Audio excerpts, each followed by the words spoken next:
ಬೆಂಗಳೂರು ಗ್ರಾಮಾಂತರ ಲೋಕಸಭಾ ಕ್ಷೇತ್ರದ ಕಾಂಗ್ರೆಸ್ ಅಭ್ಯರ್ಥಿ ಡಿ.ಕೆ. ಸುರೇಶ್ ನೇತೃತ್ವವನ್ನು ಮಾತಾಡ್ತಾರೆ ಸರ್. ಜನರ ರೆಸ್ಪಾನ್ಸ್ ಯಾವ ರೀತಿಯಾಗಿದೆ ಅಂತ ಸರ್? ಜನರು ಉತ್ತಮವಾದಂತಹ ಪ್ರತಿಕ್ರಿಯೆಯನ್ನ ವ್ಯಕ್ತಪಡಿಸ್ತಾ ಇದ್ದಾರೆ. ಸೊ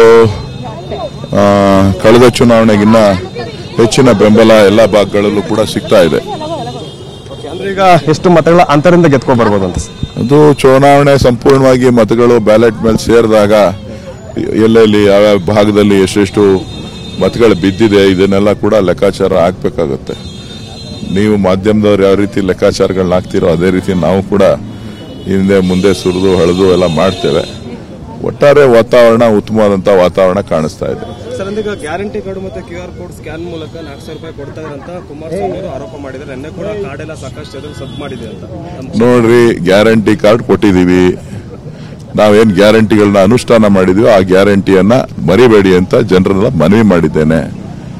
QR ಕೋಡ್ ಕೊಡೋದು ನನಗಿನ್ನ ಮುಂಚಿತವಾಗಿ ಬಿಜೆಪಿ MLA ಕೊಟ್ಟಿರುವಂತದ್ದು. ಸೊ ಅವರೇ ನಮ್ಗೆಲ್ಲ ಟ್ರೈನಿಂಗ್ ಕೊಟ್ಟಿರೋದು. ಈಗ ಹೋಗ್ಬೇಕಪ್ಪ, ನೀವು ಬಿಟ್ರೆ ಹೋಯ್ತೀನಿ.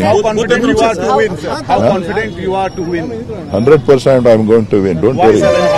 How means? I have worked hard for past 10 years. Why you are asking like that?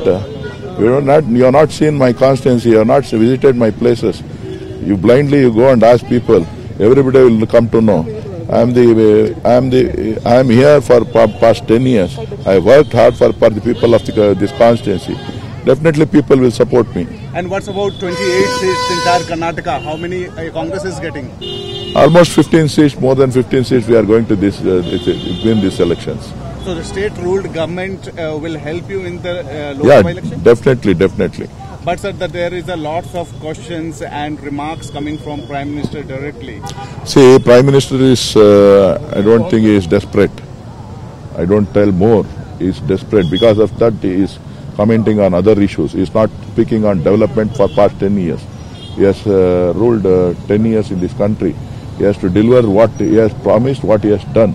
He is not speaking on that issue. He is only moving towards emotional blackmails. Suresh sir.